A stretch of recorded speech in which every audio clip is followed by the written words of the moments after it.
The City Council meeting for the City of Wheat Ridge, Colorado for November the 28th, 2022. Would you please stand as you are able and join me in the Pledge of Allegiance to the flag? I pledge allegiance to the flag of the United States of America and to the republic for which it stands, one nation under God, indivisible, with liberty and justice for all.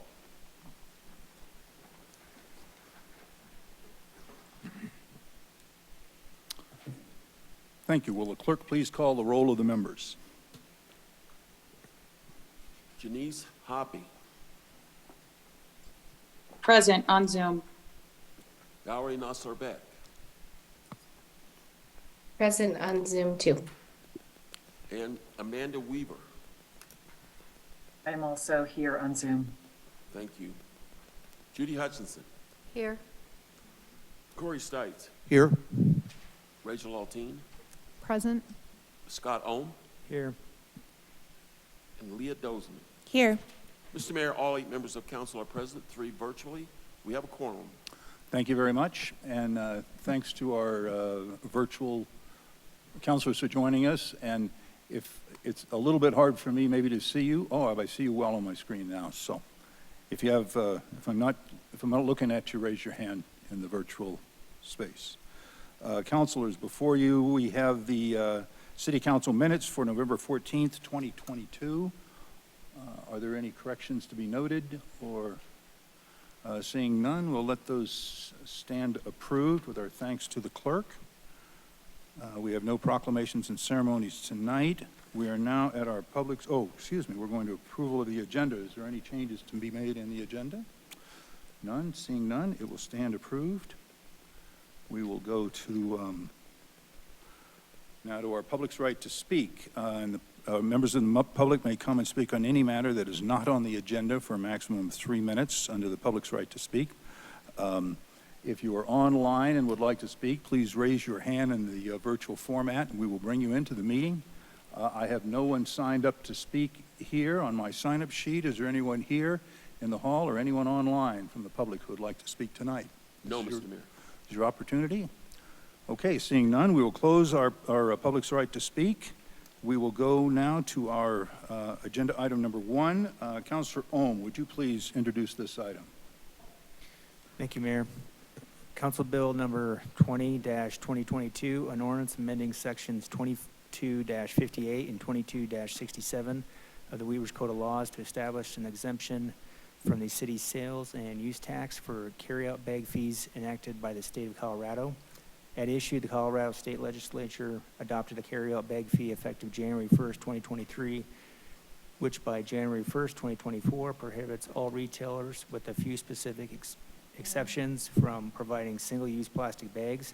Carryout bag fees are currently subject to local sales tax. As a home rule city, Wheat Ridge is able to establish its own laws, including the ability to exempt from taxation certain goods and services. The attached ordinance enacts such an exemption for the city. Thank you. This is an ordinance on second reading. It is not quasi-judicial.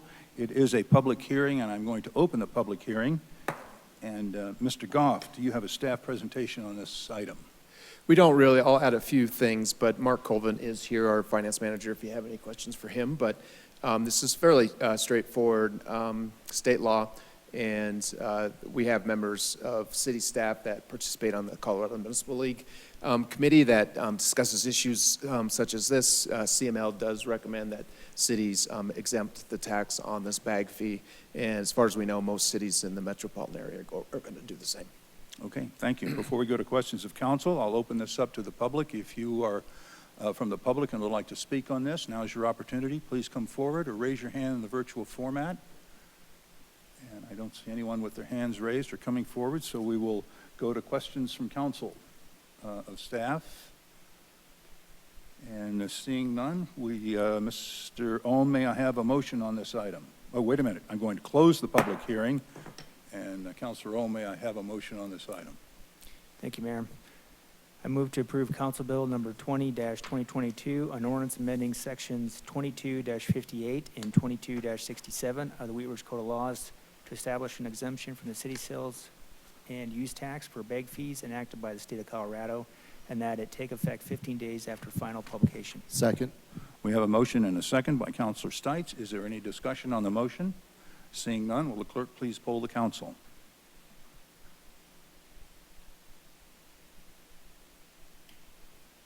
Mr. Mayor, the motion has passed unanimously. Thank you very much. We will go to agenda item number 2. Mayor Pro Tem Hulteen, would you please introduce this item? Thank you, Mr. Mayor. I'd like to introduce resolution number 42, 2022, a resolution adopting the city budget and appropriating sums of money to the various funds and spending agencies for the city of Wheat Ridge, Colorado for the 2023 budget year. At issue, Sections 107 and 109 of the Wheat Ridge City Charter require that a public hearing on the proposed budget be conducted before its final adoption, and that the budget be adopted by resolution on or before the final day, December 15th, 2022, established by state statute for the certification of the next year's tax levy to the county. Thank you. This will be a resolution of the council. It is not quasi-judicial. It is a public hearing. I'm going to open the public hearing. And Mr. Goff, do we have a staff presentation on this item? We do. Thank you, Mr. Mayor. A brief one. You heard a very detailed one. Was it just last Monday, I guess, wasn't it? So we'll keep it somewhat short, but we'll want to make sure that we give you the highlights in case any public didn't have a chance to hear it last week. So we'll go ahead and get started. Ali Sheck is online also, our administrative services director, and so we'll be here, staff will be here with any questions that you may have. So last Monday, the leadership team and I presented the 23 budget, proposed budget in detail. We discussed how this budget aligns with council priorities and resident feedback. That full presentation is available on the city's YouTube channel, and I encourage anyone who missed it to review the presentation. This evening, I will touch on the most important aspects of the 23 proposed budget. The 23 proposed budget cautiously projects an optimistic future for the city in the near term. Revenues are projected to continue to increase, but at a slower pace than in the most recent past. Commercial and residential development will remain strong in Wheat Ridge, but is likely to slow, which will decrease one-time revenues generated from construction activity. Inflation continues to remain high, increasing city costs for goods and labors. Some uncertainty does exist concerning the future of the economy. However, I believe Wheat Ridge has built a strong foundation and will continue to remain resilient against any future challenges. So to look at this year's budget, first of all, we expect to end 22 with the general fund in a better position than budgeted. You can see from this chart, once I change it, hopefully it works. We tested it. We did, we tested it. Oh, Lauren, I have it off. Sorry. I was preserving the battery. So as you can see here in this chart, we began the year with a higher fund balance than anticipated, 20 million instead of 17, and mostly due to some sales tax revenues that were 12% higher in 21 than we expected.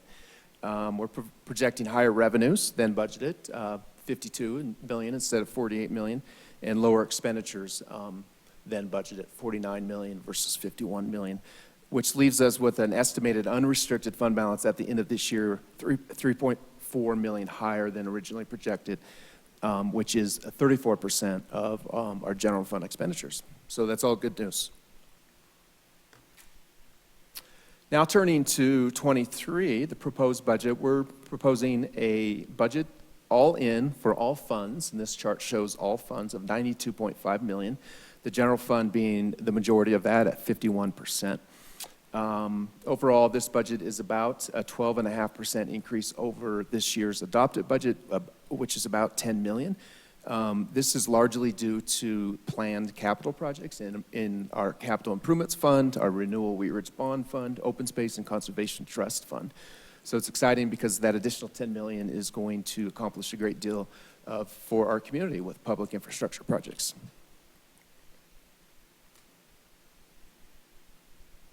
Focusing now just on the general fund, again, that 51% of that total budget. We are continuing to be cautiously optimistic about the city's revenue projections, and we continue to forecast somewhat conservatively. This budget includes modest projections for sales and use tax. The 23 revenue is projected to, total 23 general fund revenue is projected to decrease by almost 12% compared to what we're planning to see this year. This is due to one-time revenues that we're receiving in this year's budget in the general fund, including $3.9 million in ARPA funds, which we're not going to see again next year, over $500,000 in a rebate from the Broncos sale. We're not going, again, we won't see that next year. And then just overall projected reduction in development-related development-related revenues, including building permits and building use taxes that we project in '23. This year was very, very busy, and those revenues were significantly higher than in most years. Moving on, the projected, talking about revenue again for the general fund, sales tax is our largest revenue source. You can see here it's over half, 58%, when you add in the use tax, which is very similar to sales tax. 69% of our revenues come from those two sources. We are projecting an increase of 4.5% in '23 in sales tax over this year's, which is a 9% increase over what we budgeted for this year's budget. Through October of this year, which includes sales through September, we get a sales tax a month later. Sales tax has increased 9% over the same period of last year. So, but we are projecting a little bit conservatively for '23, or for the end of this year at 5.5%.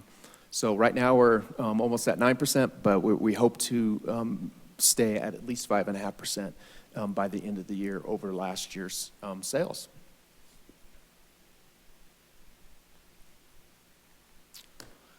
General fund expenditures, we are proposing a total budget of $47.3 million and transferring from general fund reserves just over $5 million to several different funds. I'll talk about that in a second. Our unrestricted fund balance at the end of next year is projected to be 22%, which is about $10.5 million. But we also do have the Tabor required 3% emergency reserve, which is about $1.4 million. So essentially, we have 25% of reserves for additional spending if needed. You all remember that City Council does have a fund balance policy that does require a 17% minimum.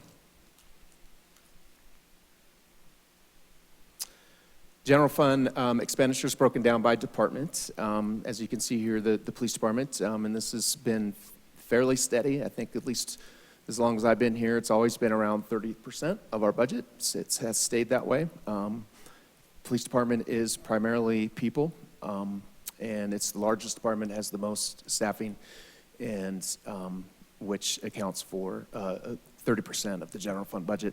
Parks and Rec is next at 15%, which does include the recreation center. And central charges is 12%. That includes a lot of our expenses that are across all city departments, including our workers' compensation insurance, property liability insurance, medical, dental, life insurance coverage, postage, utilities, janitorial, things like that. It's a pretty big number.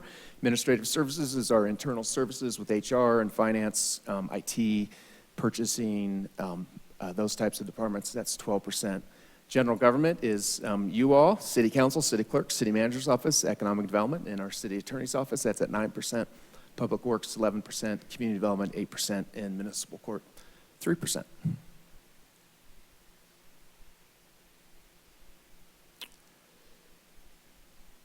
So as I mentioned earlier, we are proposing to transfer some money from the general fund reserves to several other funds. And the first fund is the Equipment Replacement Fund. We're transferring $500,000.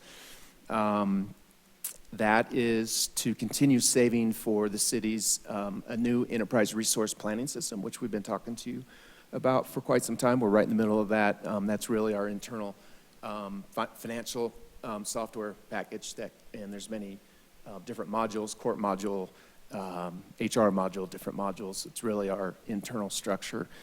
We have a very old, archaic system right now, and we're excited to get something new. So we're transferring $500,000 to put aside, and even after the upgrade of our police department radios, which we did this year, there was funding in the Equipment Replacement Fund for that.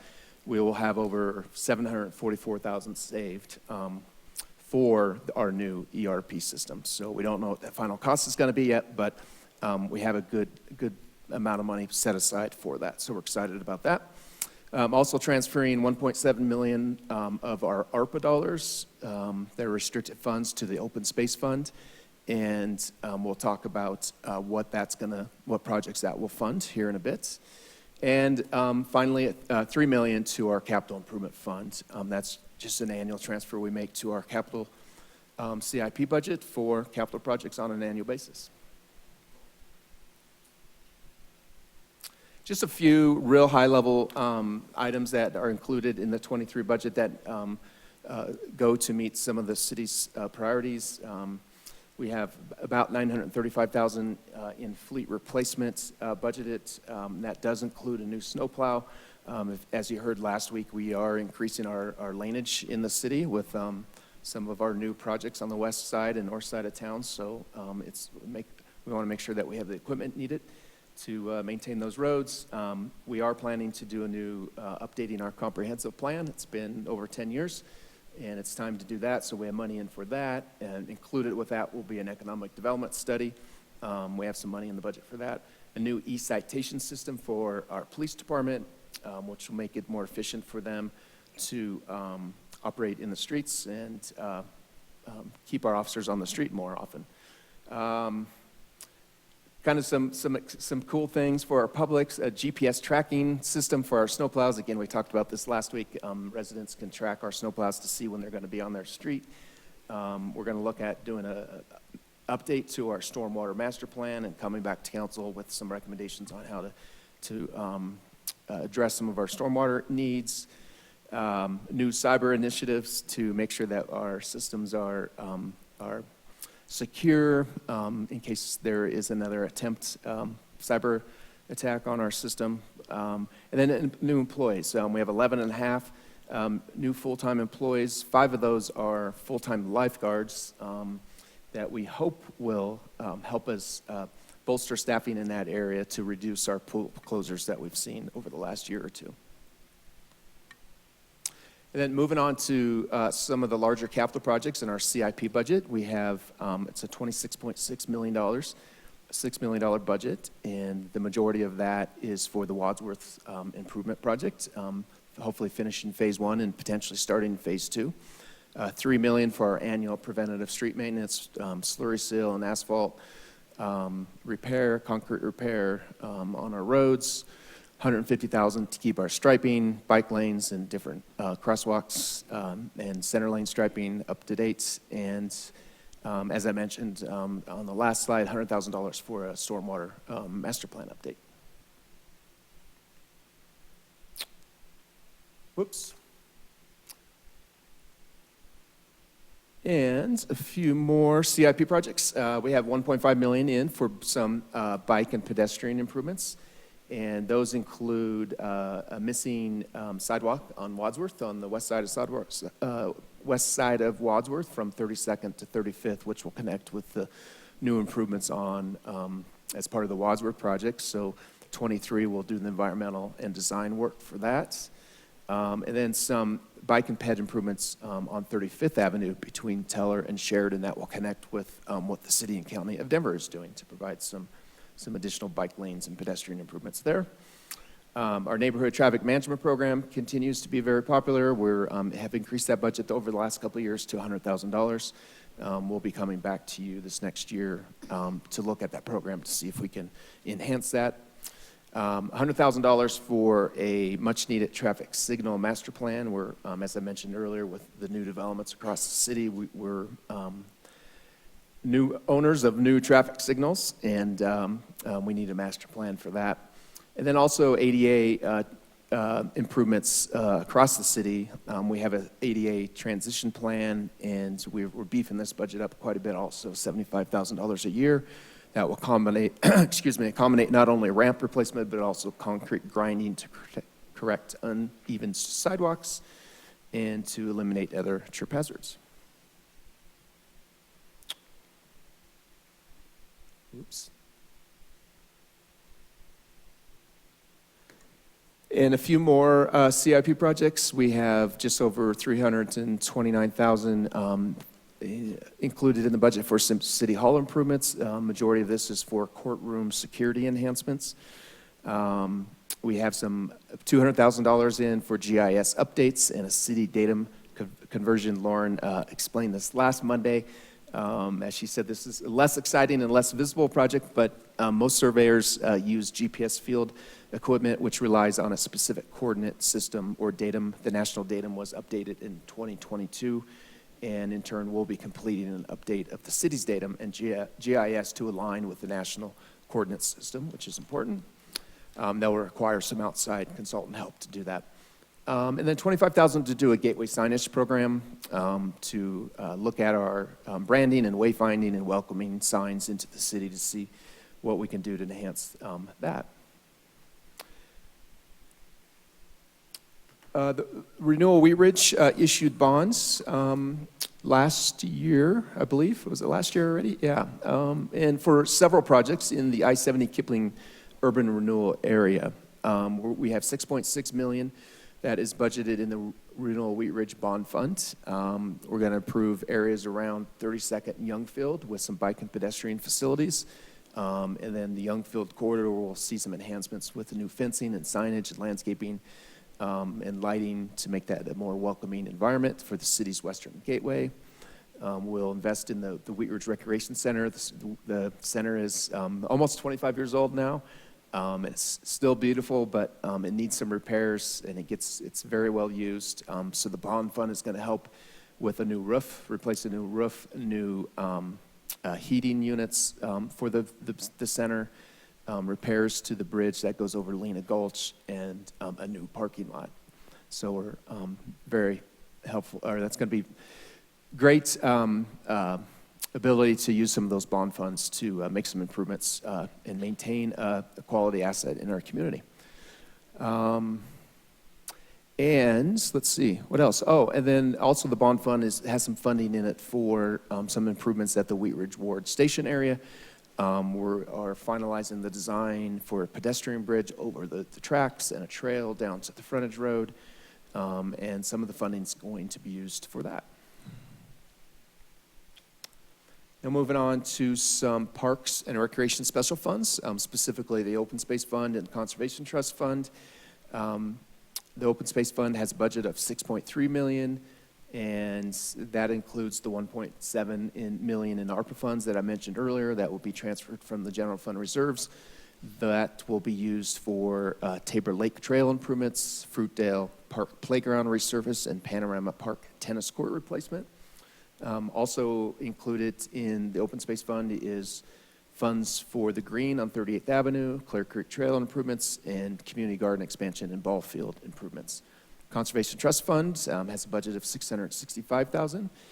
It includes quite a bit of improvements for our recreation center, and we are, as Karen mentioned last Monday, we're going to focus on maintaining a lot of our parks and rec assets instead of adding new things for a while to catch up on some deferred maintenance.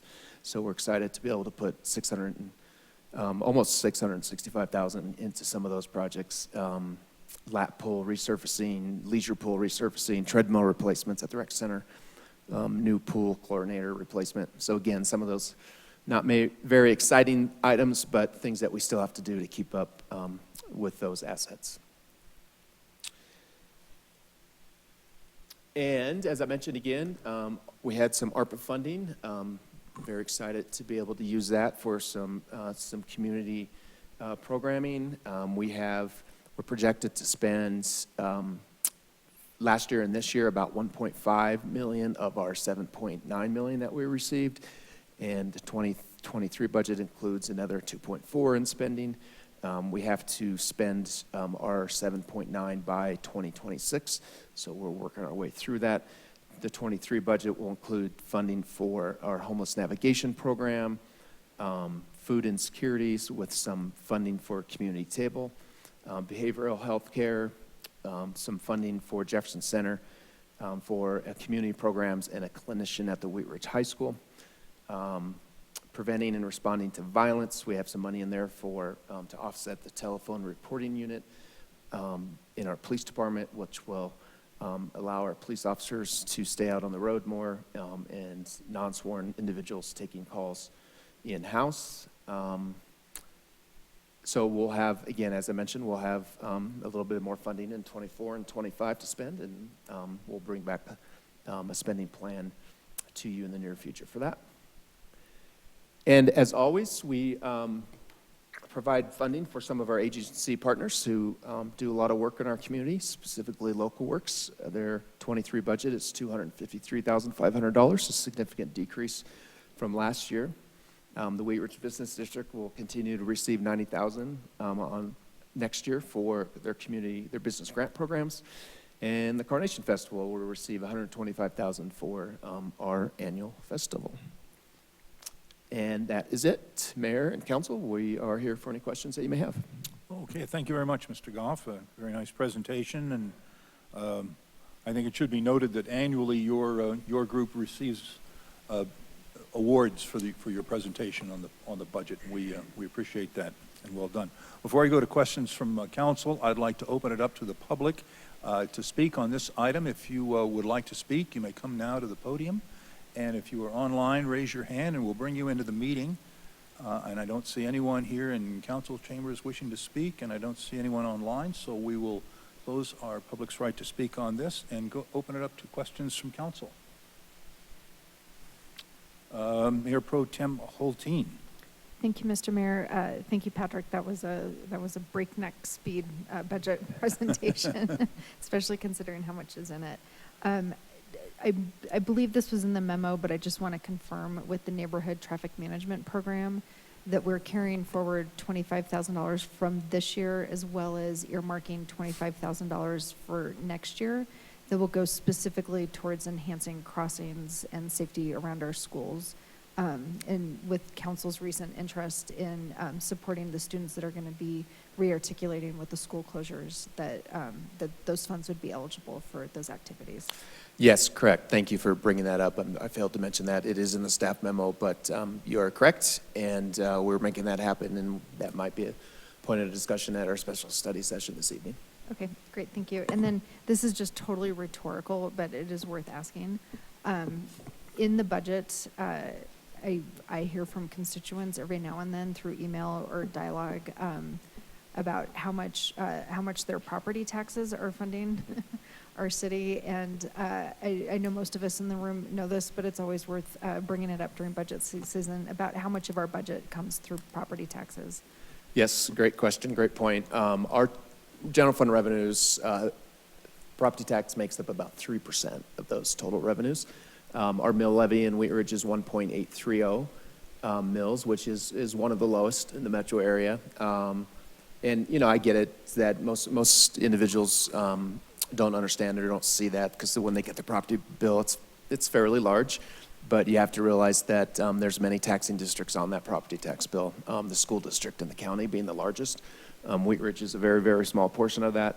We get about $50 to $60 dollars per household per year. Great, thank you. Thank you. Before I close the public hearing and ask for motion, anything further from council? I'm going to close the public hearing, and Mayor Pro Tem Hulteen, may I have a motion on this item? Hold just a second, my computer just went to sleep. Okay. All right, no, I think I got it, thanks, Scott. All right, I would like to make a motion about this budget as soon as I get to it. All right, I move to approve resolution number 42, 2022, a resolution adopting the city budget and appropriating sums of money to the various funds and spending agencies for the city of Wheat Ridge, Colorado for the 2023 budget year. Second. Motion and a second by Councilor Ohm. Is there discussion on the motion? Seeing none. Mayor Pro Tem Hulteen. Sorry, you know, the budget's one of my favorite topics, and I always want to congratulate Ally on a great budget. I just want to call attention to a couple things in the budget that really stood out to me. One is just the ongoing accomplishments that we are getting done in our city that are coming from the tax revenue from our half cent. I know that we are up for discussion next year about what future options could look like if we're able to extend that. And I just am really proud of the work that we've done. Those types of significant investments in our community make a difference both for our residents and our businesses, even if they are nightmares for 18 months when Wadsworth is getting reconstructed. But it really makes a huge difference. And I also then just want to thank the city for being so responsive and jumping on that Wadsworth sidewalk segment from 32nd to 35th. The ad outs brought that forward as a priority this year, and through, great response from the city, not only being able to take the money that we'd asked to move from one project to another, but then getting the funding from DRCOG to really make it a great project and enhance the crossing at 32nd and Wadsworth. I just want to recognize the city for getting that done and getting it in the budget. So thank you so much. Thank you. Any further discussion on the motion? Seeing, on the phone. Oh, Counselor Weaver, thank you. You are on mute. Thank you. Well, since Councilor Hulteen gets to talk about her excitement about the budget, I just want to thank city staff for also bringing forward the datum money. And I just want to say, as someone who studies those things and teaches about them, it's a really important thing because it makes the difference on the few feet of mapping where we map property lines and things like that, and where snow plows shovel the streets. So thank you for being conscious of our GIS needs. And I know it seems like a lot of money on datums. However, it's super important. So thanks. Thank you, Counselor. Any further discussion on the motion before we do go to a vote? And I don't see anybody online or in the hall, so would the clerk please poll the council?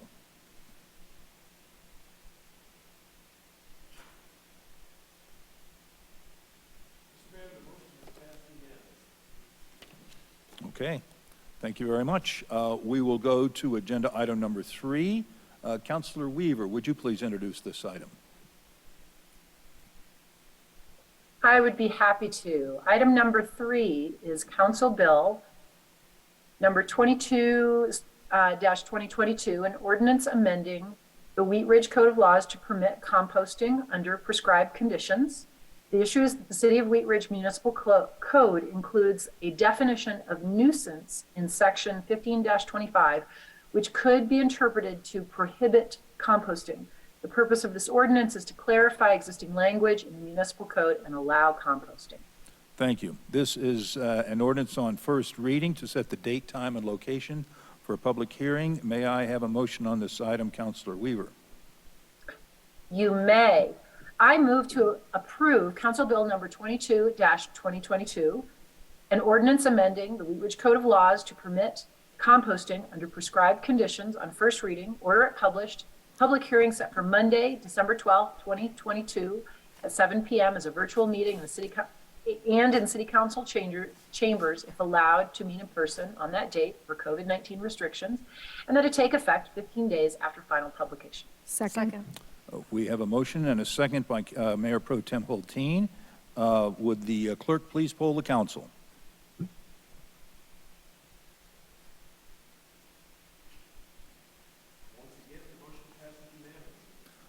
Thank you very much. We will go now to agenda item number 4. Councilor Hoppe, would you please introduce this item? Thank you, Mr. Mayor.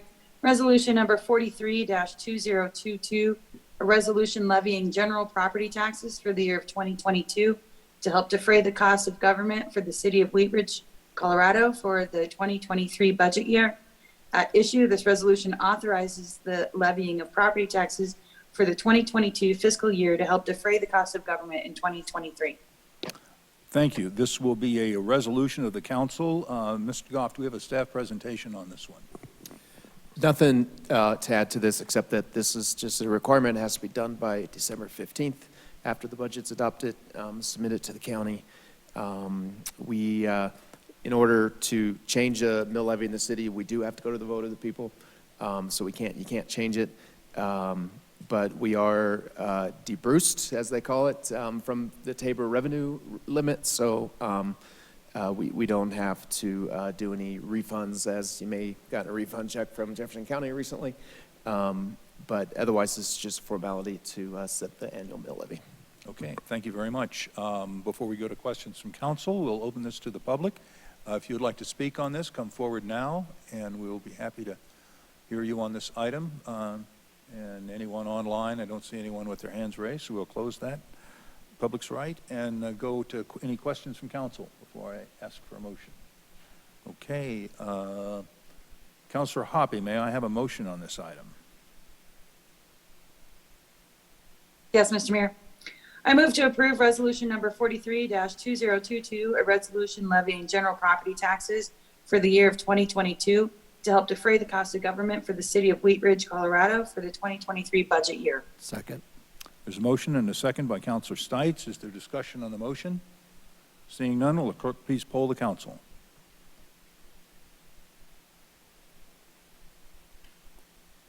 Mr. Mayor, the motion passes unanimously. Thank you very much. We will now go to agenda item number 5. This is a motion to elect the mayor pro tem. At issue, each year, city council members elect by majority vote a mayor pro tem who serves until their successor is elected. The election is conducted according to Section 3B of the City Council Rules of Order and Procedure as follows. At the first or second regular meeting in November of each year, the council shall elect a mayor pro tem who shall serve until their successor is elected. The procedure shall be as follows. A, the chair will announce that the floor is open for nominations for the position of mayor pro tem. B, nominations will be taken from city council members by voice. No second is needed. C, each nominee will have the opportunity to address the council. And D, a motion and a second is then in order to elect one of the nominees to the position of mayor pro tem. If the motion is not carried, additional motions are in order until a mayor pro tem is elected by a majority of the council present. And we have all of our councilors present here today. So, let's see. I'm going to announce that the floor is open for nominations. And do I have nominations? Mayor Pro Tem Hulteen. Thank you, Mr. Mayor. It would be my honor to nominate City Council Member Corey Stites to be the next Mayor Pro Tem for the City of Wheat Ridge. Are there any other? Are there other nominations for the office? One more call for further nominations. Okay, the nominations are complete. Let's see. Would the nominee, Councilor Stites, would you like to address the council? Well, I appreciate the nomination, and I accept that, and I appreciate, well, hopefully, my other councilors' support, and I look forward to serving that position the next year, and I will do my best. Ms. Hulteen and certainly Ms. Hoppy have left some big shoes to fill over the last couple of years, so I will do my best to make sure that I live up to those standards. Okay. Let's see. We have a motion. Let me have a motion then to. I move to nominate City Council Member Corey Stites to be the Mayor Pro Tem for the City of Wheat Ridge. Do I hear a Second. We have a second, and who is the second? Councilwoman Hoppy. Hoppy, okay. And if I Will the could clerk clarify, please poll the council? the motion's actually you move to elect rather than nominate, right? This is a motion to elect. Yep, Yeah, sorry. I heard her I'm say sorry. nominate. I assume Yep. she meant to say Yeah, elect. sorry, Right. I amend my motion to elect Corey Stites Thank for you. Mayor The minutes Pro will Tem. so reflect. Thank Okay, you. thank you. Mr. Dahl, do I vote on this? Yes. Yeah. Yes, you can. Okay, will the clerk please poll the council? Mr. Mayor, Councilmember Stites has been elected Mayor Pro Tem. Congratulations, Councilman. Mayor Pro Tem-elect Stites. This is a whole mouthful, so, okay. Thank you. I think that completes agenda item number 5, which was the last business item on our agenda. So let me get back to the agenda. And I think our next order of business is city manager's matters. Mr. Goff. Thank you, Mr. Mayor. Just a couple quick things. Just as a reminder for council and our public, the eastbound, I-70 eastbound on-ramp at Wadsworth will be closed starting, I believe, the 30th still. Does that sound right? I should have checked that before I sat down. I think it was supposed to be a couple weeks ago, but it snowed, so it's going to snow again here tonight, tomorrow, so hopefully they don't postpone it again. But our contractor decided it'd be much easier to close it completely instead of trying to work around traffic to get it done.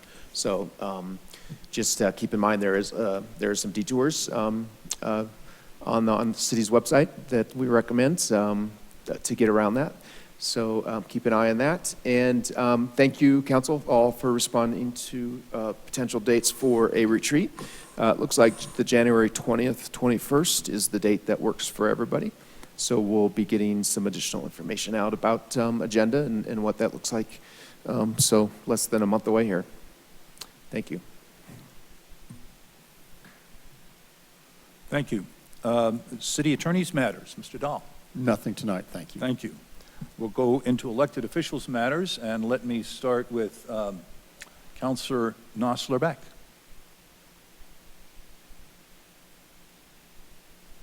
Thanks, Mayor. Just wanted to start by congratulating Councilor Stites as our new mayor pro tem, and really want to thank Councilor Hulteen for all of her incredible work and leadership over the past year.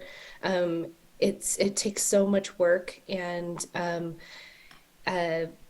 she's just been such an incredible resource for me when I've had to try and figure out how things were working, and I just am so grateful for the time and commitment that you've made to all of us on council and to our city. So thank you, thank you, thank you. And then I also wanted to just let folks know that there's some opportunities coming up with a lot of the schools with the closures that are happening.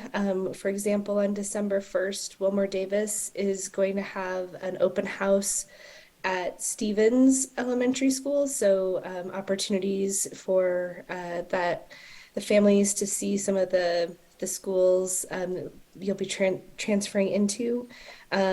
Really great opportunity for the community to also join into those, because I know the community was really involved in the process before. And also with that, I've just been seeing on Facebook today a lot of opportunities in partnership with some service organizations to donate gifts and engage with the elementary schools. For example, Wilmer Davis is doing buy a gift for your child and buy an extra for a student at the school. So check those out. It's a great opportunity to give a little extra if you can this season. So thanks. Thank you. Councilor Weaver. You are on mute. There you are. Nothing tonight, thank you. Thank you. Councilor Hoppe. Nothing tonight. Thank you, Mayor. Thank you very much. Councilor Hutchinson. Thank you, Mayor. Congratulations, Councilman Stites. And I am very happy to see the early birds that are out there with their Christmas decorations. I mean, it looks like it's already Christmas out there.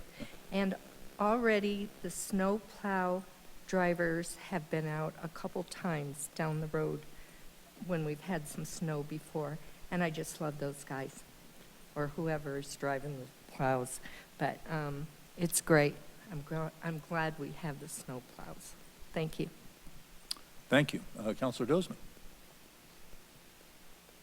Thank you, Mr. Mayor. I am looking forward to seeing everybody at the tree lighting ceremony this weekend, Saturday, December 3rd. It starts pretty early, 3 p.m. And several businesses are participating, as well as us lighting our big tree on 38th Avenue. So join us at the green, and I look forward to going along all of the businesses that are participating, and I wanted to give a special shout out to All Seasons Holiday Market. I was able to stop by there for Small Business Saturday. They were having a sale, and was able to pick up a bunch of stocking stuffers and gifts for the family, and really appreciate their support in the community. And they'll be having a bit of a market for the tree lighting ceremony. Thanks. Thank you. Councilor Stites.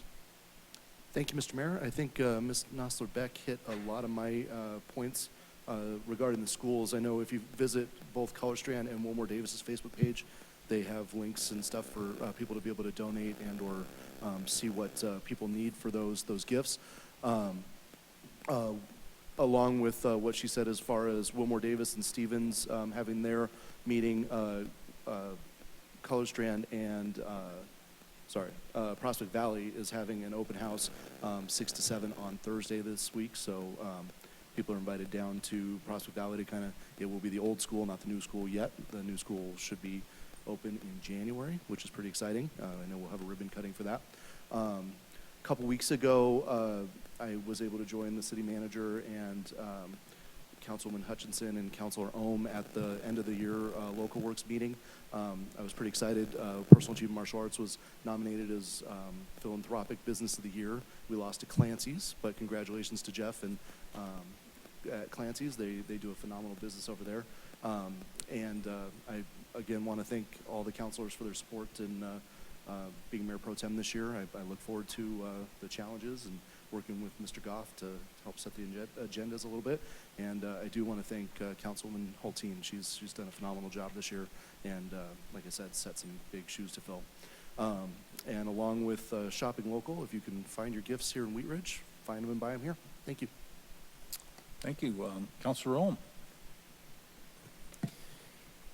I just want to thank my neighbors for also getting all their Christmas lights up. I've been trying my best to get mine up, and before the snow hits tomorrow.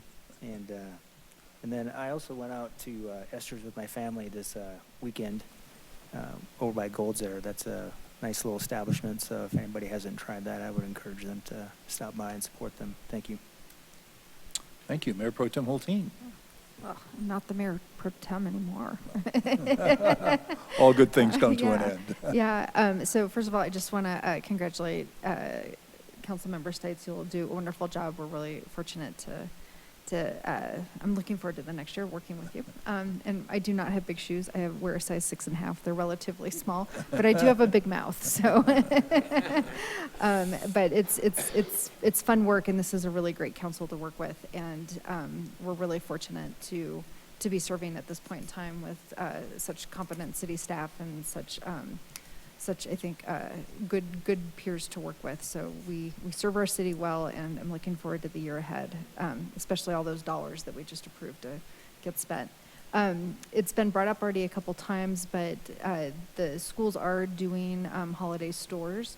I am volunteering at Wilmore Davis, and when I was talking to the coordinator, they mentioned specifically on December 16th that they have nobody registered to volunteer. And so I promised that I would lovingly harass people to sign up to volunteer for a shift. And this is to work their holiday store. So it's just a couple-hour shift, and it's a lot of fun. And they have shifts from 9 to 11, 1 to 3, and 4 to 6. Grab a buddy and volunteer at Wilmore Davis. It's appreciated and really helps our city. And I just want to tell a quick endearing story from my holiday travels last week. I was in Kansas City at a coffee shop and sat down, and because I was traveling by myself, of course, I'd start chatting up whoever's next to me, and it was this nice couple, and I asked if they were from around there, and they're like, no, we're visiting from Denver, and I was like, oh, I'm from Denver too, and then we like quickly established neither of us are actually from Denver, they're from Aurora, and I'm like, oh, I'm from Wheat Ridge, and they're like, oh, we actually just moved to Aurora, and the first thing we did, the first dollar we spent, they literally said this, first dollar we spent was at Wheat Ridge Cyclery, and then we went and had lunch at, and they couldn't remember the name, Colorado Plus, and they were like, we kind of wish we'd moved to the west side. Anyway, they were charming, and we're just delighted that they knew Wheat Ridge, and it's just great that our city shines that close to the Mississippi. So, Well, thank you, and glad you glad you got home safely before the snow flies. So, and I want to personally thank you for a great job as Mayor Pro Tem. You've been right on top of the schedule and all the things that are happening, and the program ran very smoothly. And while there may not be large shoes to fill, they are swift shoes. So she's done a great job, and I want to welcome the new Mayor Pro Tem Stites into the position, and I look forward to working with you on that. We've got several nice things coming up. On December 3rd, people have mentioned it. We got the holiday celebration out on the green on 38, and starts from 3 o'clock, and I think at 6 or 6:30 we're lighting the tree. So there'll be great entertainment for the whole family all along there. We've got, I'm having second Saturday as Coffee with the Mayor at Vinola's Italian Restaurant, Saturday the 10th at 9 o'clock. If you would love to have you come down and talk with us and have a cup of coffee. We've got apparently snow scheduled to come into our neighborhood, and so while it's always great to see that, please be careful as you walk and drive around, shovel your walks and the areas that you can, and help your neighbors out with that, and always drive carefully and safely around our streets. We'll be back here in a study session a week from tonight, correct, Mr. Goff? I don't have my calendar with me, but We will be. I think we'll be here Talking about affordable housing. talking about affordable housing. So Yes. I hope you'll join us a week from tonight. If there's no further business to come before the council, we will stand adjourned. Thank you. Open the, sorry. Yeah. Oh. Yeah, we have a special study session tonight. So, does anyone need a break either here or online? Okay, why don't we just you're going to grab some water? Okay. I'll tell you what, let's take about a 5-minute break, and then we'll start on our study session. I'm going to get some too. And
Ready?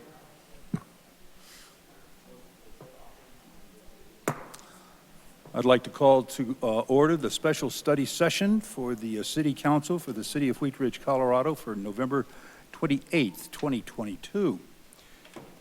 We have one action item. Item number one is Wheat Ridge Elementary School closures, discussion on that and what may ensue. We have not taken public comment on the study session heretofore, so we will invite any members of the public who would like to speak to the podium now or raise your hand on the virtual format, and we'll bring you into the meeting to provide us comment on this agenda item. I don't have anyone signed up. No one's coming forward, so we will go now to Mr. Goff with a staff presentation. Thank you, Mr. Mayor. Staff drafted a somewhat high-level memo on kind of what we know today, but this was a request by council to bring back a study session item to start having a conversation about the potential reuse of the school closures. So Lauren, as she's always does, worked very quickly and put together kind of a summary of the two schools that are physically located in Wheat Ridge that are closing. She put together some information about the zoning and kind of really it, mainly the zoning. But then also Karen O'Donnell, our Parks and Rec director, put together a quick information about some joint use agreements that we currently have with these two schools, because that will impact potentially some future programming and cooperation that we have with the school districts. So I think with that, Mr. Mayor, I'd like to open it up to the council members that asked to bring this forward and have them introduce what they would like to talk about. Okay, very good. Councilor Stites, who's going to go first? Councilor Ohm?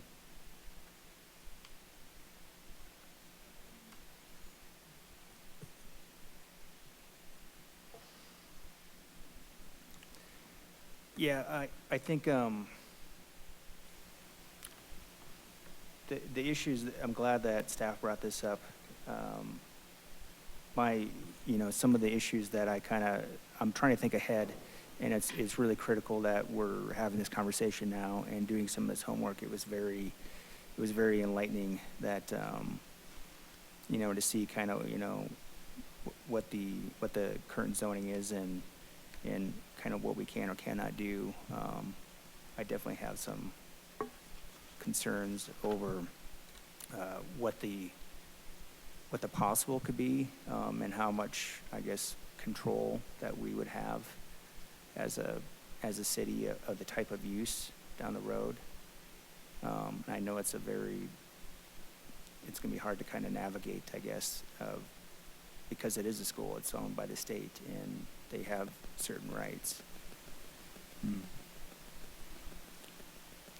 Have we had any indication sort of from the school district? I mean, nothing really in solid information on what they're... Nothing yet, but they have, as they have since the beginning of this, they've promised to implement or facilitate a separate process to talk about the potential reuse of the schools.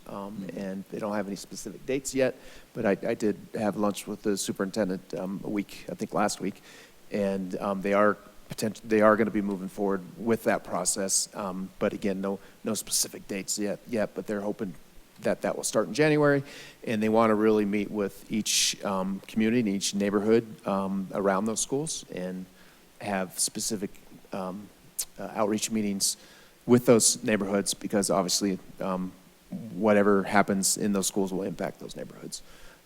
So there is some language in your memo that we pulled off the Jefferson County School website that does talk about this potential process that they're going to undertake.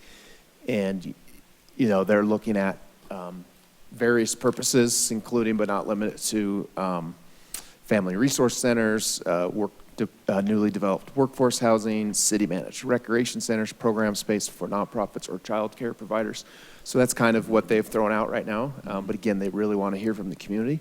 You know, I've been told that they're going to maintain ownership of some of the schools. They may sell some of them. I know I think they've got appraisals on all the buildings, so they have that information. They're planning to hire an additional facilitator. They're putting out an RFQ process right now to bring somebody on to help with this process. So they're working through that. So again, that's about all the information we have from the schools. They're going to have a process. It should start in January, and that's about all we have from them right now. Okay. And Counselor Stites, you mentioned that there was a public meeting at one or both of the schools that was coming up. Can you give us more information on that? The both schools that are in the Wheatridge, well, two of the schools that are in the Wheatridge articulation area that are combining Wilmore Davis and Stevens. I think Ms. Nosserbeck mentioned that there's a meeting coming up for those two schools to get together. Same with Color Strand and Prospect Valley, which will be this Thursday at 6 o'clock. So those will be kind of a good opportunity for those students that are at the closing school to go and see the facilities, meet some of the teachers and the principals at the new schools now that the decision's being made. Back in September when they first had these meetings, they tried to do that, but it was very rocky and did not go well. So that's kind of where that process is at now. So now now that the decision's made, the schools that are closing and coming together, they're going to start doing events and things like that, hopefully together to kind of build some camaraderie between the two schools. Okay, so this is sort of like back to school night. Yes, so I think there's food Framework and it's and just kind of that sort of thing. there'll be a short presentation and they'll go over how different things go. That'll be a little bit easier at Stevens, obviously, because Stevens is a built-out building, whereas at Prospect Valley, it's going to look at a building that won't be there 6 months from now. So while I'm talking, Karen, and thank you for putting that together.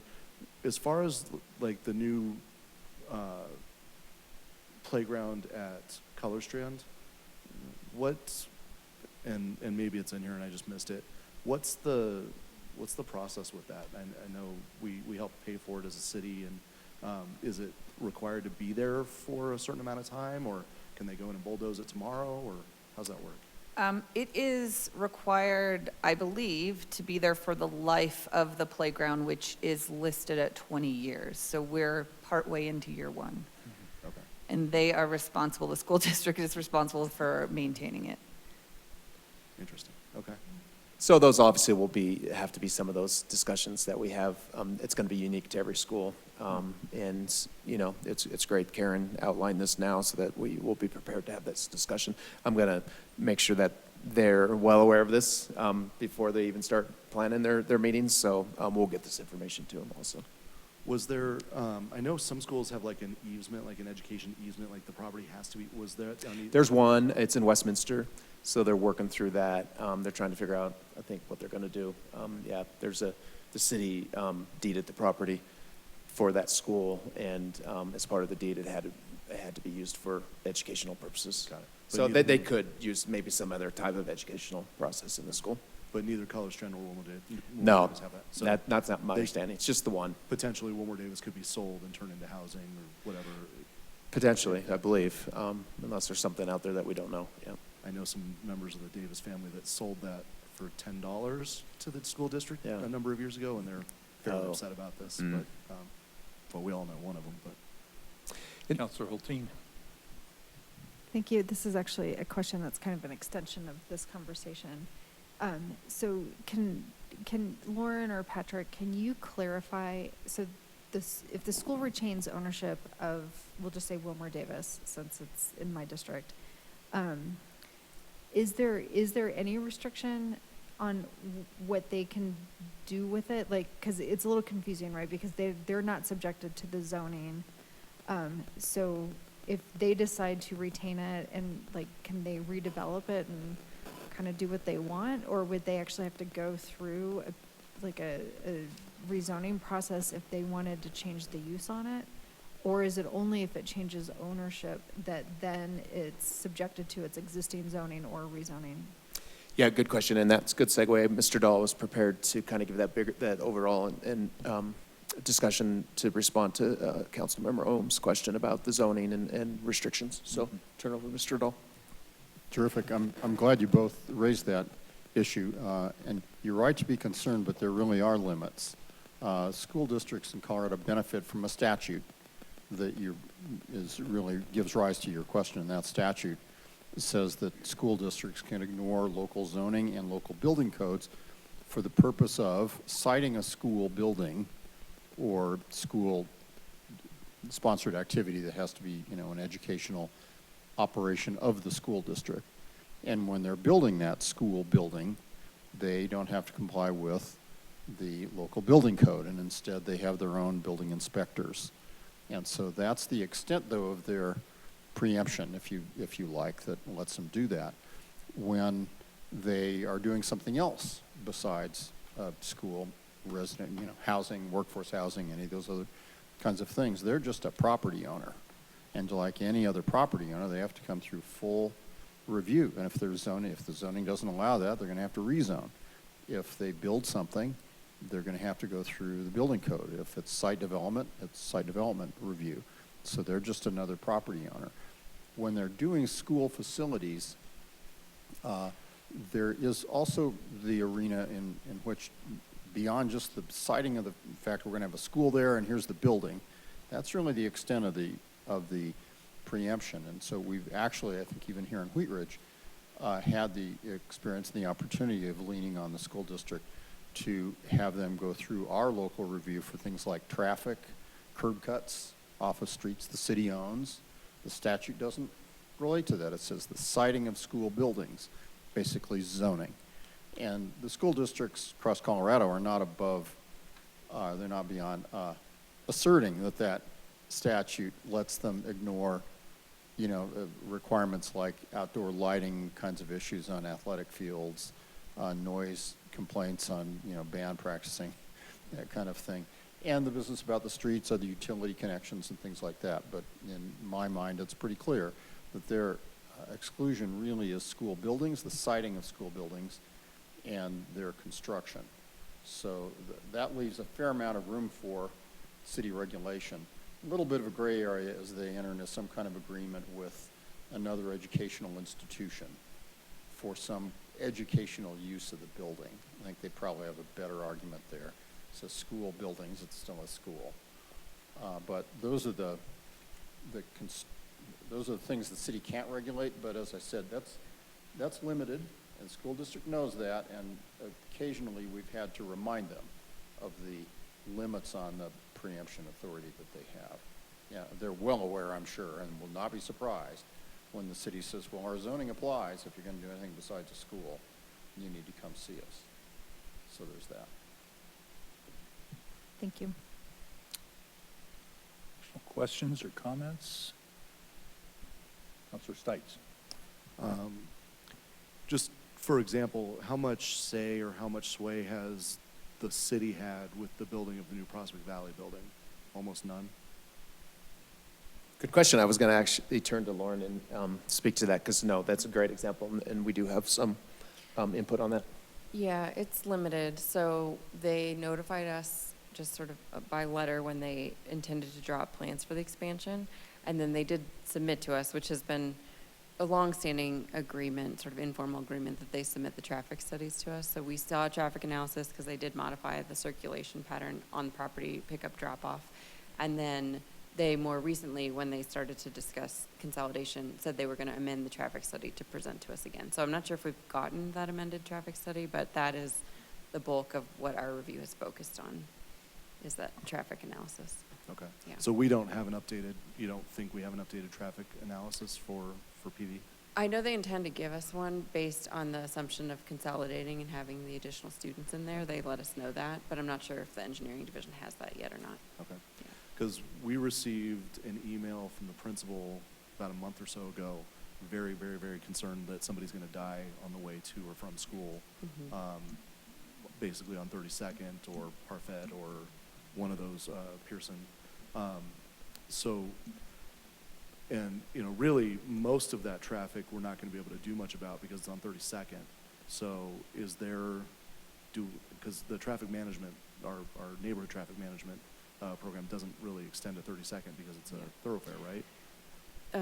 That's correct. There's a couple considerations. So when we got the original traffic study, our engineering division got in touch with Lakewood because 32nd is the dividing line, so we wanted to understand the dynamics on both sides.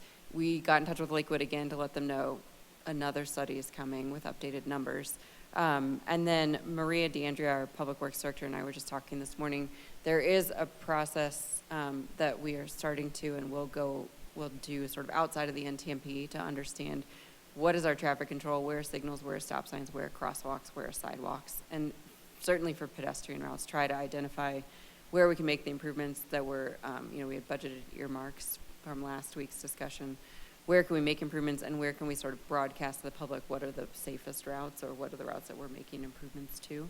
So you're right that the NTMP as it's currently designed is pretty constrained, but we are already discussing how we can be more proactive, particularly for these two school impacts. Yeah. Yeah, because I guess I would have the same issue with Stevens, given that Yes.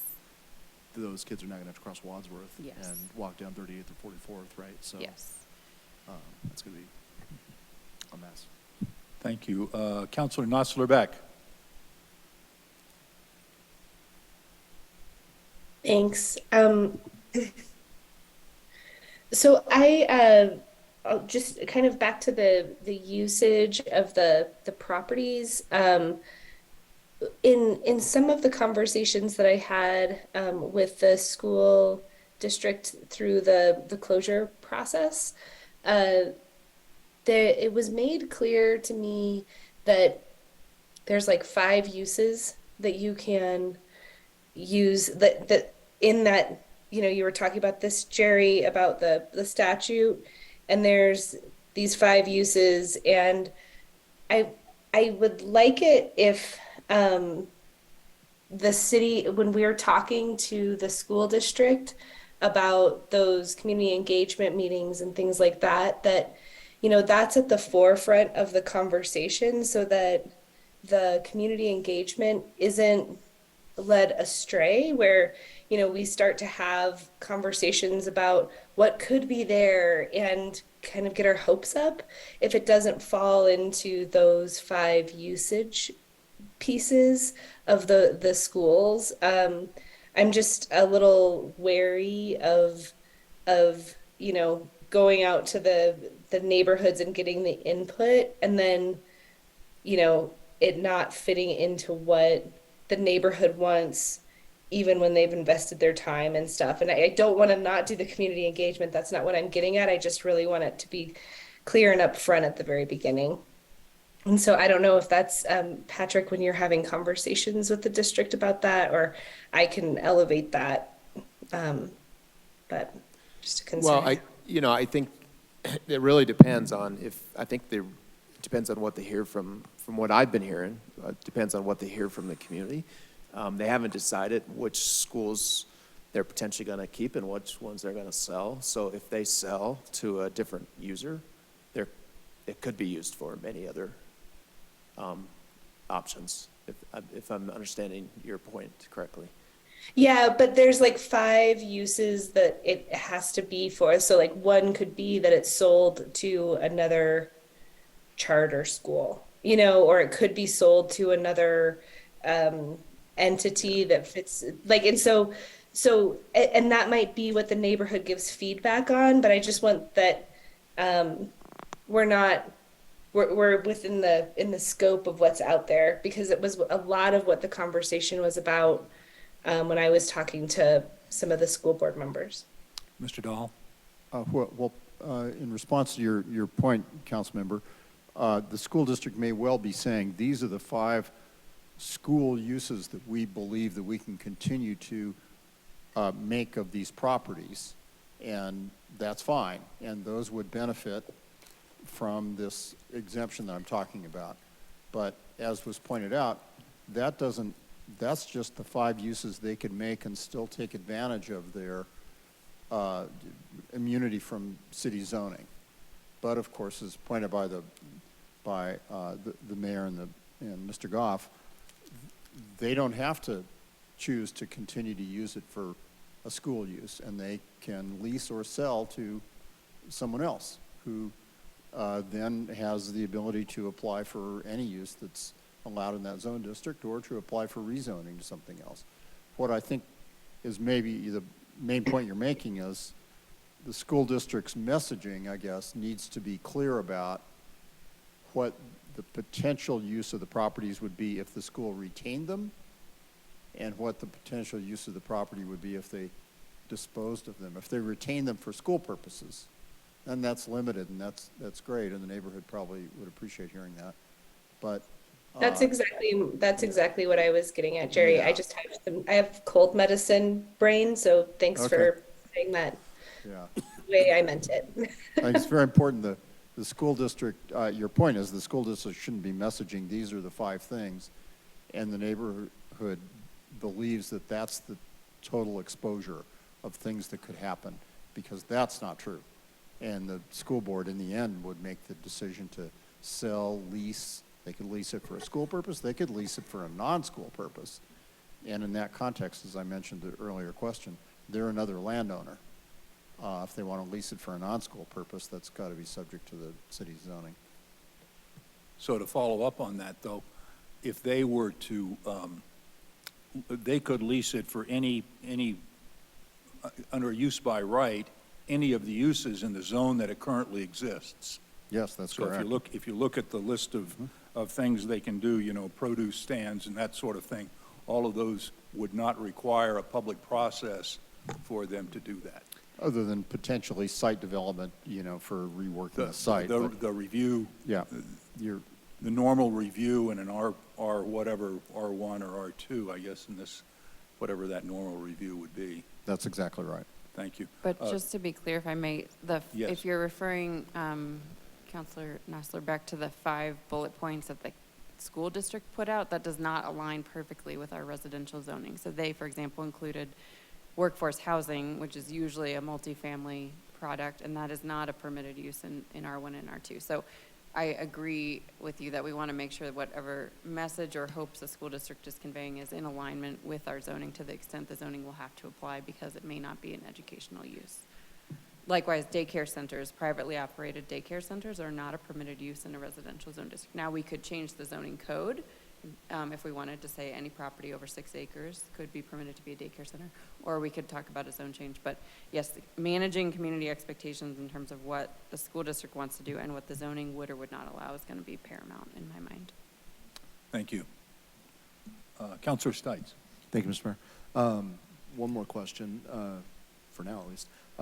Do we have any recourse if they decide just to sit on the property and let it blight, kind of like they did with Martinson for years and years and years and years? Not really. The 2 angles I can think of, sorry, Mr. Mayor. The two angles I can think of are certainly nuisance and the other kinds of ordinances we have. Again, their state preemption statute doesn't protect them from the kind of operational issues we have with any property owner, number 1. Number 2, there is potentially some room under these joint use agreements that exist, because those are agreements that are really separate from their statutory exemptions, and those are continuing agreements, especially the one on Color Strand for the playground. I think that does give the city an angle and perhaps some leverage to work through with them. Their goal is probably not to necessarily maintain a playground, and now they're stuck in an agreement for the next 19 years that makes them maintain a playground. The city might be willing to look at that agreement if other arrangements on the property were built into it. You know, I think that's some recourse we might have. Counselor Hutchinson. Thank you, Mayor. We're talking about a lot of schools that are going to close. I have a granddaughter who attended Allendale in Arvada. It has been vacant for 2.5 years. They're keeping up the property. They've got the sign up that says, "Thank you for 30 great years." And, you know, it's just vacant, all right? These are a lot of properties. So There's also talk I've heard that about possibly closing junior highs or high schools, things like that. I look at Prospect Valley. It's being built as a two-story. What other elementary schools are 2 stories except Stevens? But Stevens was Wheat Ridge Junior High. And then it became Stevens when it got moved from Reed Street. What's the plan there? I really think that the school board needs to work on developing some trust, because this is a lot of schools that are going to be closed, and they're closing them. Why? They didn't have money. But then you're talking about construction or other kinds of things. Where's the money going to come from? They don't have money to run the school, but they have money to redo the schools. I mean, that's, that doesn't even make sense. So that's a lot of empty schools around, and these are in the middle of neighborhoods. And, they need to be honest, because, the people aren't naive. So when they're asked questions, they should already look ahead to have answers, and it's going to be a big problem. 2.5 years for that one vacant school is a long time. So then you add, 16 more. That's a lot. Counselor Ohm and then Counselor Dozman. Thank you, Mayor. This is all speculation, but so my question is I got a couple questions. One is, in theory, could the school district build a, let's say, a community college on this site, because it'd be educational, so we could check that box. If they did so, in the R2, would the bulk plane apply? In other words, how close could that building be? How tall could that building be in this R2?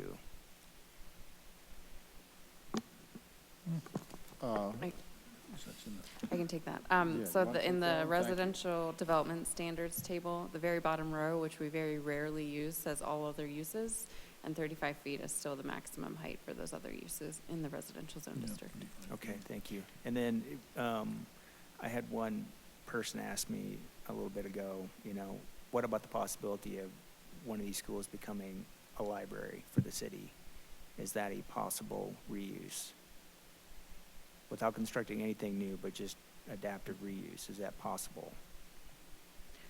From a zoning standpoint, it'd fall under that governmental category, so it'd be a permitted use. Okay. And then but I don't know what the library district's plans or needs are specifically. And then what about like culinary school? Vocational schools, we tend to classify differently, often as a special use. So it may depend on sort of who it's operating under, whether it's privately operated. Like private schools are actually not permitted in all zone districts. Those are a special use too. Okay. Thank you. Counselor Dozman. Thank you, Mr. Mayor. So as some of my colleagues have mentioned, and after listening to many of the statements by the school board members, I'm concerned about blighted, vacant buildings, of course, what other uses they are considering, and then the potential closures of middle schools and high schools that we're looking at. And so some of the conversations that we've been having this evening have just kind of got my gears grinding and wheels turning, and wondering about, and with that lack of trust, wondering about the green, and investing millions of dollars into that project. From our conversations, my understanding is that since it's our project and we're providing a majority of the money, then that's within our jurisdiction, and we're going to have a lot more say than the school district would in that situation. And then if we entered the IGA, would it be similar to Color Strands Playground, where if they were to either close that school in the future or change it to a middle school or a high school through a consolidation process, like what that would look like? Would we still have that agreement in place following that? Yeah, speaking specifically about the green, we currently have a draft for a 50-year lease for that property. So if the school closed, we would still have whatever the green for 50 years. Yep. Counselor Hulteen? Thank you. Two things. One, to carry forward with the green, is it an option to have like a first right of refusals should they ever decide to sell that property? Good. You could always throw that in a contract, yeah. Yeah, We I could think try. that would, if we're making that investment and seeing if we lose Stevens, I don't know if we'd have any kids left in the community, but I think, given this conversation, since we are talking about another significant asset investment, I think a first right, should they decide to sell it, would be prudent. Yeah, no, we'll throw that in there. We're still going back and forth. And maybe if I could, Mayor, speak about, I think the school district is talking about the next round of potential discussions of school closures. I don't think they can promise anything, but what I've been hearing is Wheat Ridge has one middle school and one high school, and the likelihood of those closing is pretty slim. So, I can't promise that. They probably can't promise that either, but they're not going to close a high school. I don't think the only high school. But who knows? I mean, I know there's a lot of mistrust with the school district, but I know that's out there. I think that's scaring a lot of people, and I'm not sure if that's going to ever happen. But from what I'm hearing, anyway, that's not going to happen. But nobody can promise that, of course.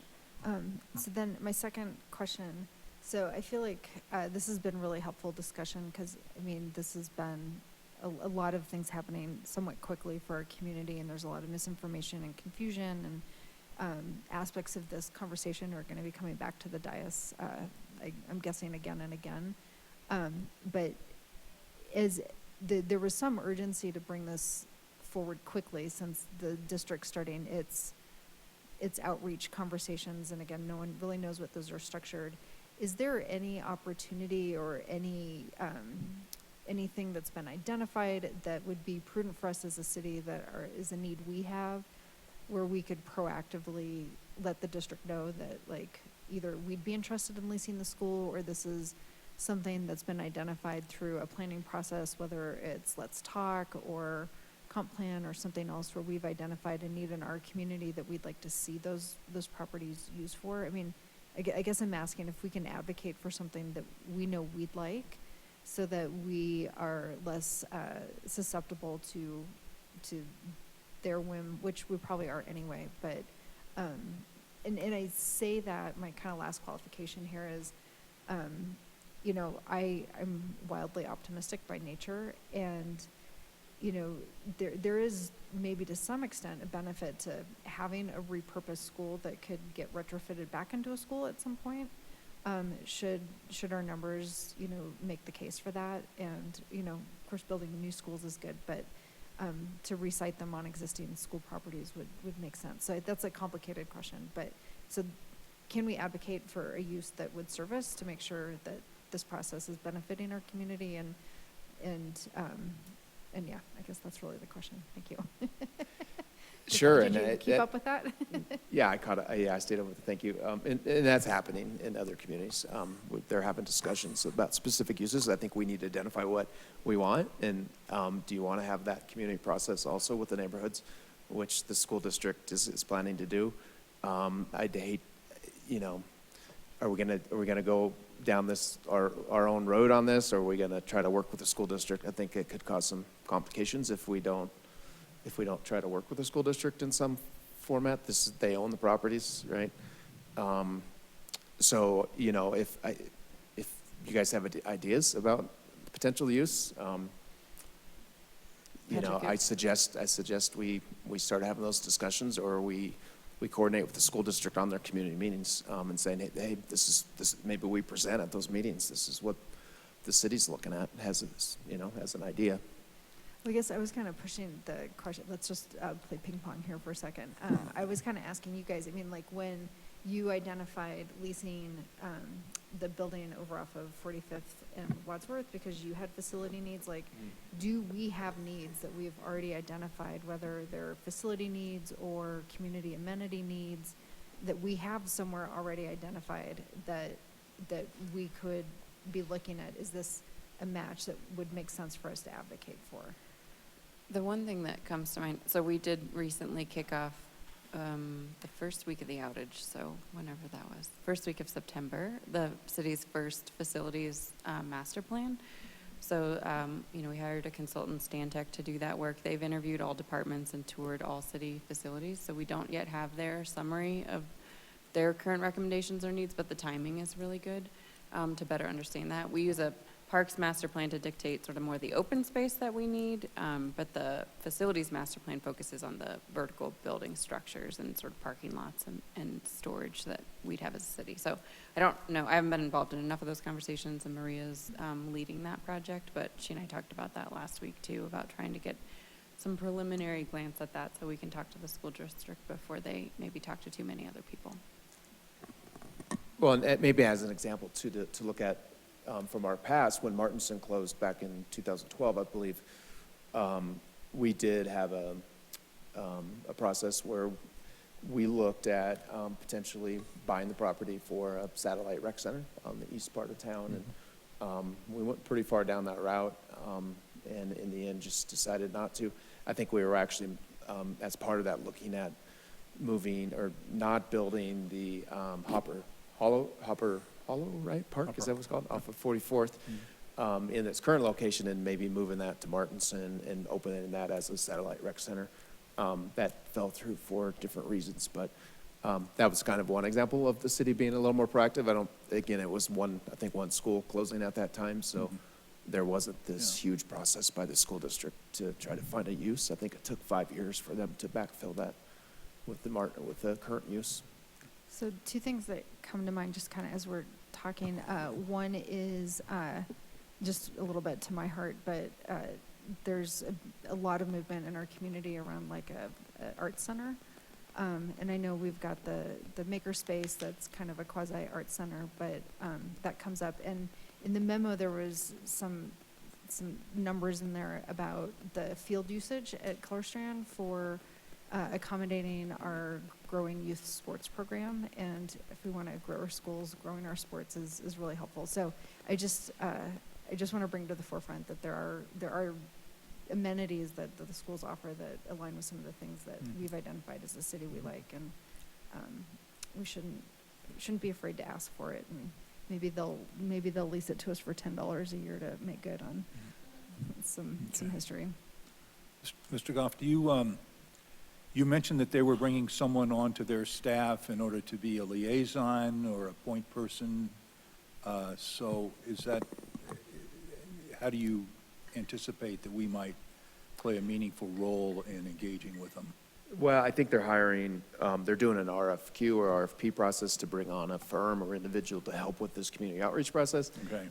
Then also, I think they're doing a separate process for, I don't know if it was an architect or something similar, development, land use type person also.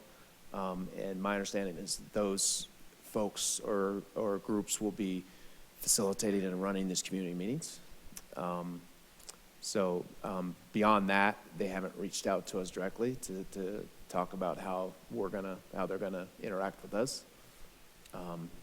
Is there a way that we should sort of, somewhat in the vein of what Mayor Pro Tem Hulteen said, reach out to them with an offer or an interest in being sure that we are engaged in the process along a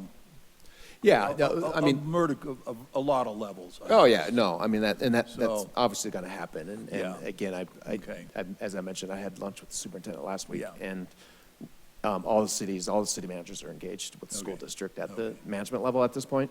Again, we just don't know enough about what their process is going to be yet, and how and when we can get involved. They haven't laid that out yet, but we're staying in very close contact with them to make sure that we're part of it. And this is obviously going to take them a little time, it's not a first quarter 2023 process. It's going to take a while. Councilor Hutchinson. How many charter schools do we have in Wheat Ridge? Probably people on the dais may know better than I am. We have Mountain Phoenix that consider a charter. Compass. We have Alpine. Is that a charter school? Does anybody else know? Yeah, I think that's probably it. There's two Who or three. owns them? Well, they're part of the Jefferson County School District. Charter schools are. They are? But they're managed separately. Well, Yeah. I know they get taxpayer money. Yeah, they get funding on a different structure, I believe. But yeah, they're part of the district. They're state funded and their funding is funneled through the school board. And whether they lease the space or own the space, it is dependent upon the school. So some schools do actually own their own buildings and then some lease from the district. Because their teachers don't need to be certified. They don't follow. How's that follow Jefferson County schools? State. The money goes directly from the state through Jeffco right into the schools. Jeffco has very little say in how they're managed. So some of these empty schools could become charter schools? Yes. That's why we're having an issue with neighborhood schools, students going to charter schools, closing other schools, things like that, you know? Well, in Colorado, as you know, is open enrollment, so. Choice. Choice, so that's. That's I it. think makes it That's difficult on neighborhood schools also. The thing, Yep. right there. All right, any further discussion? Counselor Stites? Just one more thing, sorry, Mr. Mayor. Patrick, in your conversations with the superintendent and whoever else at the district, is there anything else as a city we need to be doing to update them on what's going on so that they didn't seem to know what was going on in Wheat Ridge back in September, so? Yeah, well, Lauren and Allie and myself met with them, their management team, a couple months ago, and gave them an updated list of developments in the city, which, I don't think they have the current developments. I don't think what we provided them would have changed anything on school enrollments, but I'm gonna provide them this memo that we provided to you all and make sure that they understand some of these joint use agreements we currently have and what our zoning rules are in Wheat Ridge, so that they maybe factor that into their presentations to the community so that they're not confusing people. Yeah, I mean, just, if you're having those conversations, just let them know, like, we as a council, we as a government want to be involved as much as we Yeah. can. Oh, they know that. Yeah, okay. I'm sure they do now. They know that. All right. Good. Counselor Rowland? Thank you. Yeah. Thank you, Mayor. I have one last question. So, once the schools have been vacated, there's no students, they've closed the school, whose responsibility is it, because there won't be anybody there for, I guess I'd say policing the parking lots? Like, is that just up to the neighbors in the city to? They told me at my last meeting, I'm not sure if I can get this 100% right, but they're still going to maintain the funding that's necessary for these closed schools for security and maintenance. So they'll still have the resources for that. You know, will it be like it is today when it's day to day? Probably not, but they said they're still going to have those resources available for those purposes. Counselor Hulteen? Sorry, one more to that end. I know both Clarkstrand and Wilmore Davis are used by the community for the fields and the playgrounds and stuff like that. Are those, I know the GOCO requires that to remain accessible to the community, but are they going to still allow neighbors, like, keep those properties accessible? Because I would definitely advocate for that, because I know, Wilmore Davis, it's actually a little bit of a park desert over there. And it is the green space that neighborhood has access to play in. And so if one thing that to proactively ask for is to advocate that if they're going to be maintaining the properties, is that they keep them available and accessible for the community. Yeah, and obviously any properties where there's some type of agreement with the city, they're going to have to maintain that. The ones that we don't have access to, yeah, we can check into that. I believe they did with Martinson, if I remember, when it closed. The neighborhood was still using that park, but I think it started to run down, so they finally closed it. There wasn't much grass left. Yeah, Yeah. yeah. Okay. Thank you. Counselor Nosler-Beck?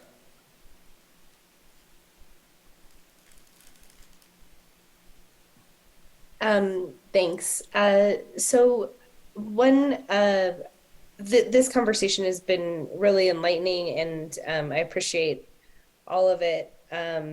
And I'm glad to hear that the conversations are happening with the school district, and those lines of communication are open. And just, to the staff, if there's anything that we can do as a council, or I can do to help with communicating some of those needs, I'm happy to be supportive. One thing that I think we can do, just as a council, is these feeder schools are all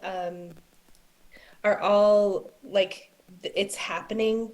Open enrollment begins in December, and people are thinking about how their kids are going to get to school.